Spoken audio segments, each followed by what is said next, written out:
Hello my friends, welcome back. I'm Chisco Gaming, and in today's video, sponsored by the makers of Whiteout Survival, I want to talk about the Generation 2 Arena meta, giving you what I think is the best lineup, although there are a couple alternatives depending on how much stronger you are than your opponent. Now, this is a sequel to the video I made about Generation 1, so if you're brand new to Arena, check the card that'll be in the end screen. That'll give you the total overview of tips and tricks for the Arena game mode. But this video will be Generation 2 specific hero compositions, and my god, does Generation 2 bring a lot of really powerful stuff to the Arena. First and foremost, you get Flint from the Lucky Spins. Flint is amazing, so yes, you're going to put him in your lineup. Everyone, whether you're free to play or pay to win, is going to do this, especially because if you're free to play, you're getting him as your first mythic infantry. Whew. And also, you've got Alonso. The dude is actually the GOAT in the Arena.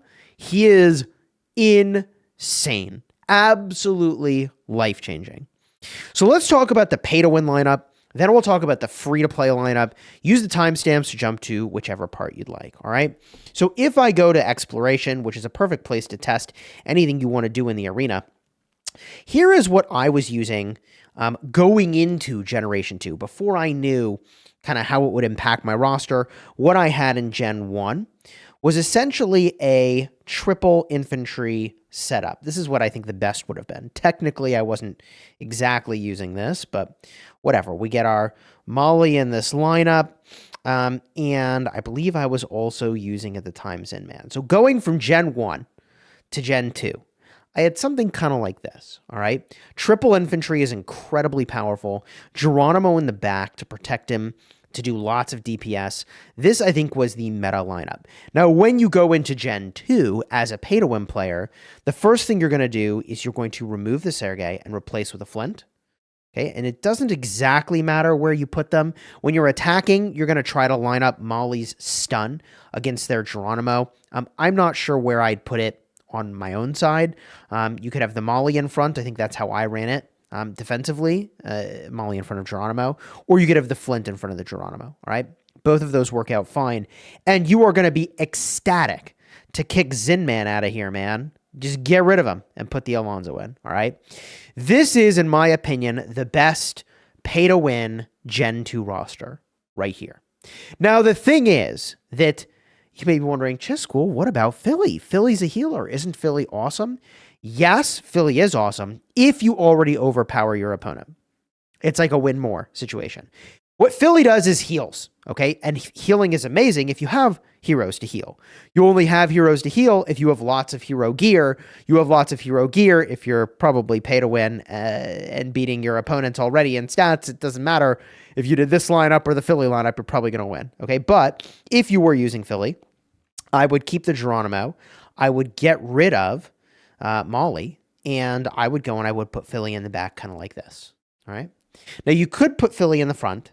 You could definitely make the argument for that. It's going to get her knocked out pretty quickly, but the advantage is you protect your, what's his name, Geronimo, okay? But I think this is probably the better way to run it.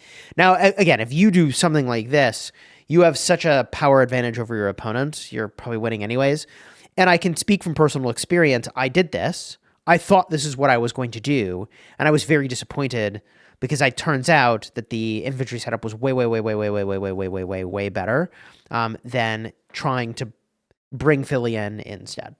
That was my experience, okay? And a part of the reason for that, and it's very logical, is that the higher the health pool your heroes have, the more likely they are to be alive when Philly does her heal. And if they're alive, they can take the heal. If they're dead, they're already dead, which means that's one less effective target that you are healing, which means her total effectiveness is going down, okay? So the stronger you are, the better she is. The more gear you have, the better she is. I found this to be the better config, Gen 2, okay? Now, if you were free to play, you have a very, very different situation here. If you're free to play, you don't have Natalia, you don't have Geronimo, okay? You definitely have Molly, so good news there. You're still using Sergei by the time you go into Gen 2, all right? You might be using Patrick. I really like Patrick. It's kind of a cool play. You could be using Jesse, okay? And I mean, you're probably using Zinman, depending on how far you you may have gotten with that. It's debatable, even. And you need some other infantry in front, right? Like, you might be using one of these blue heroes. I don't even remember which, all right? So this is sort of like a starting point going into. There's several options. Like, you could have Bahidi instead of Patrick. Like, there's definitely choices you can make here. Anyways, this is your starting point going into Gen 2, all right? And the first thing you're going to do, you're going to get rid of one of these blue heroes in the front, and you are going to slam that flint and feel so good about it, okay? That is an amazing swap out. Amazing. Already, that makes a huge difference. Now, I think you're still using Sergei in the front, unfortunately. But one option you could do is you could put the Xin Man in front and have other stuff behind. I don't love not having double infantry in front, but it's definitely something you could try. Now, if you are going that route, you're going to want the Sergei behind Xin Man so that he'll rush in, and your goal there is to kind of keep your infantry alive. In fact, I'd probably put the Flint back there. You're treating him more like a tank DPS, which is kind of a weird hybrid-y approach, but I think it could be okay.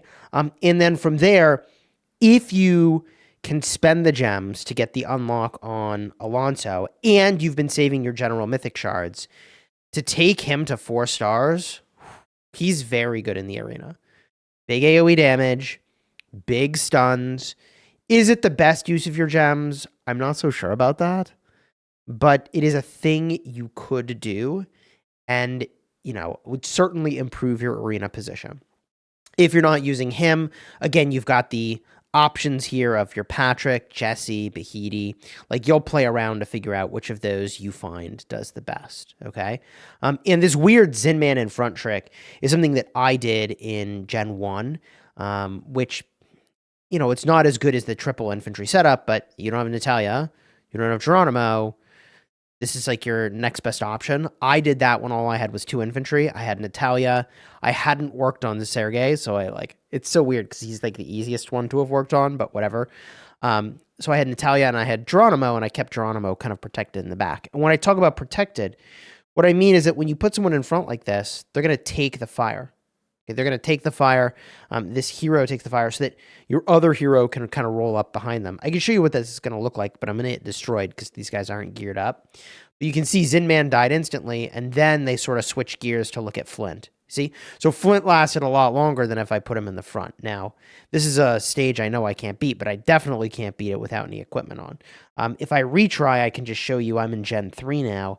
And the only thing I'll mention about Gen 3, which I think is noteworthy for those of you that are like thinking, well, how long are some of these investments going to last?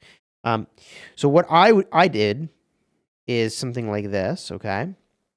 As I mentioned. But then in Gen 3, I ended up swapping out the Molly for the Mia. It's arguable that the Molly might just be better, but my Mia is 100% maxed, and I seem to be progressing further in exploration now that I've made that slight swap out. Now, I'll make a Gen 3 video later. Mia is not really the most important arena hero in Gen 3. But you can see here I'm going to get pretty cooked. But putting Geronimo in the back like I did keeps him somewhat protected. You see that fat AoE from Alonso. It's not quite enough, though. And I'm outclassed in this level of exploration. But exploration is kind of the perfect place to play around with these combos as you figure stuff out. Defensively right now, let's see here. You can probably see I've got, money where my mouth is on this. Exactly how I said I'd set it up. Now, this is Gen 3, though. I showed you the Gen 2. And GG. All right? You enjoyed the vid? Throw a like on here. Subscribe. You have any other tips or tricks for Gen 2 of Arena? When I say Gen 2, I mean the Generation 2 heroes. Okay? And that meta. Definitely leave a comment down below. I'll be particularly interested in what free-to-play and low spenders are doing.